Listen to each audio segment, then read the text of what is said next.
Welcome everybody to Vision Heart blog number 9. 9 is an interesting number. In numerology, 9 is the completion number. It's the end of a phase. It's the end of the single digit numbers until you go into the next phase of 10. 10 is considered the end of the decimal cycle, but in numerology, 10 works out to be number 1. So anyways, it's interesting that this is number 9. And I feel that this is the close of one particular phase of what I'm doing with these blogs, and we're going to be moving into the next phase after we complete with number 10. I thought it was a good thing to do this particular video where I'm going to give instructions on 2 meditations, each one for 2 very different types of people. Since there are different teaching methods for different types of learners, I think it would be prudent to give 2 different types of meditation instead of 1. One is a very standard meditation practice. It's very, very simple. Both are very, very simple.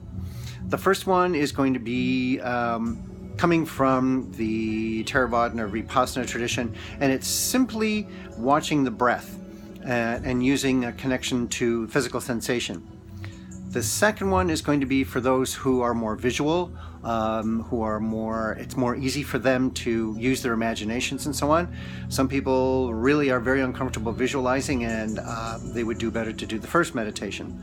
So we're going to go ahead with those 2. So the first one, as I mentioned, comes from the Vipassana Theravada tradition, and it's a very, very simple but very profound meditation. And it has to do with watching the breath. One doesn't have to do anything extra with the breath or take any special kinds of breath, any yogic breaths or anything. What you're doing is you're going to sit. No matter what meditation you're doing, you want to sit, feet flat on the floor. If you are comfortable and are already used to doing a half lotus posture, feel free to sit on a proper cushion. Make sure that the spine is straight. The spine is straight, the head should be tilted forward just a little bit so that the neck is also in line with the spine. If you are not used to a half lotus posture, or you're not used to a full lotus posture, which I do not recommend unless you're a very accomplished hatha yogi, meaning you've done a lot of bending and stretching with your ankles and your knees are in good shape. Otherwise, you can ruin your ankles. I know many meditators, many hatha yogis who have destroyed one or both of their knees trying to do the full lotus posture. Unless you start young with this posture, don't even go there. It's not going to make a bit of difference to your meditation, to the success of your meditation, if you do a half lotus, a full lotus, or whether you're sitting in a chair. The idea is that you're straight, the back is straight, and therefore your mind is less likely to drift off, and the attention is focused but not stressed. So we're going to start with the first meditation. Sit in a chair, feet flat on the floor. Take your hands and just interlock the fingers. Put them in your lap. You don't have to get into any strange positions or anything like that. You just sit them in your lap with the fingers crossed. Close your eyes. It's best to do it with the eyes closed, and then feel the air coming in through the nostrils. Just the tip of the nostrils, the entrance to the nostrils. You want to feel the air coming in. You just take a breath in, pause, breathe out, feeling the air exiting through the nostrils. And that's all you do. Because what's going to happen when you start doing this is, if you continue with this breath in a focused way, you will find that the mind starts to calm down. The mind rides on the breath. The breath is the horse or the vehicle that carries the mind. Look what happens when you're upset. If you're angry and so on, you're breathing very shallow, you're not even using your abdomen, the chest is rising and falling very quickly and so on. You see people who are having a panic attack and they're like, there's a definite correlation to the speed, the depth, and the frequency of the breath. So again, you're focusing on the breath. In, pause, out. And it has to be natural. Don't hold your breath until it's a stressful thing. Just do this naturally. The body will fall into a natural rhythm. What's going to happen is the mind is going to start doing its thing. Those train cars are going to be passing by, and you're going to be probably going to see them very, very quickly at first. Just keep bringing the attention back to the breath. If you get dragged along with a thought, don't condemn. Just notice, just go, ah, gotcha. All right, caught up, bring it back. Be good to yourself. You're not setting up a goal. It is not about being a spiritual jock. There's a state that's highly regarded in meditation in India. It's called samadhi, and it's a state of super concentration. I used to joke around with friends who, when we all started out meditating together, and some of them were all about, I can do 20 minutes. And, yeah, well, I can do 25. And, I held my breath longer than, and before any thoughts came through and all this. This is rubbish. Okay. I used to call it samadhi by Saturday. It's like, do it at your own pace, and you don't want to put goals on it. It's very, very common for Westerners to want to put goals on their meditation like they do with everything else. They want to achieve a certain goal by a certain date, certain parameters, certain measurables, all this sort of stuff. Hogwash. You're trying to get away from this, so what you want to do is just simply watch the breath. If you can do this breath watching, mindfulness of breathing, they call it. If you can do mindfulness of breathing for 2 minutes, maybe even 5 minutes. Don't even worry about 5 minutes. If you can do 2 minutes a day with awareness that's catching those train cars going by, sees those clouds that are clouding up the blue sky behind, that's a huge accomplishment, So that's a simple meditation. To watch the breath in and out of the nostrils. That's it. 2 minutes. You can do it a couple times during the day. You can go maybe into the washroom a few times during the day, go into a stall, close the stall door. I used to do this when I started meditating. I used to do this all the time. And nobody knew what I was doing. I just thought that I ate too much of the wrong thing or something. I was always running off to the washroom. But I would spend like 2 minutes in there. So you could do it on a coffee break. You can do it on your lunch. You can do it actually, even if you have the presence of mind, you can do it at work for a second. If you're sitting at a desk, maybe you think you're not going to be disturbed, just start doing a little bit of mindfulness of breath. Even if you do it for 3 breaths, just here and there. You don't want to do these 20-minute sessions, 45-minute sessions. I can do this for an hour. Never mind that, because you do that, you're going to associate it with frustration and pain, and you're not going to do it anymore. Second meditation comes via Drunvalo Melchizedek, and it's a very simple section taken out from the Awakening the Illuminated Heart meditation practice, which is it's about a 45-minute practice altogether. But the pith, the core, the most important part of that meditation is what I'm going to give you here.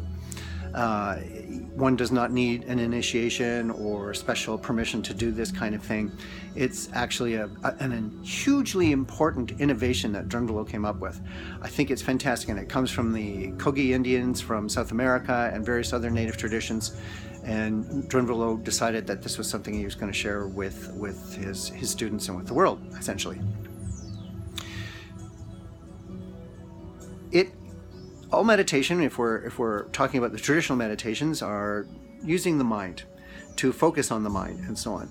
Now, that's great, and it is very effective, but you could say a ancient and 21st century innovation outside of the usual traditions of meditation have been to see that being inside the mind is part of the problem. So this Awakening the Illuminated Heart meditation essence, core, pith, seed that I'm going to give you, bija that I'm going to give you, is the most important part. And it is taking the consciousness, because normally when we're awake, consciousness rises up and goes into our head. You can feel it if you're aware enough. When you're waking up in the morning, you can actually feel the energy move up into your head, and you can feel it when you're nodding off. There's a reason why when someone's nodding off and going to sleep, the energy, the consciousness actually starts to drop down towards the heart where it sits for the night. Now, as soon as the energy starts to drop out of the head, that's when people do this nodding thing, and if you can develop some awareness, you'll actually feel that the energy is starting to drop out of the head. Now, the secret is to do this consciously, mindfully. So you imagine yourself as a small presence, a small light, if you will, whatever works for you, but imagine yourself in the center of the head, deep into the center of the head, and imagine you're aware that you're encased all around by the skull. But see it as if you're in a dark cave, a very big, dark cave. So you're sitting there with my cat doesn't like the idea of the cave. So you're sitting there, and you're just aware, sit there, be aware of consciousness inside this dark enclosed space. Feel, it's important, feel. This isn't a thinking thing, this is a feeling thing. Feel, sense oneself inside this encased shell. Imagine then as if a tube surrounds you, a glass tube, a clear tube, a crystalline tube of light. You're just sitting inside that, and it appears, and it goes from where you're sitting in the center of the head, and it goes down to the heart. Think of it, if you will, like an elevator. So you're sitting there, you're up in the head, you're sensing this dark, enclosed, heavily enclosed space, and you start to bring the consciousness down.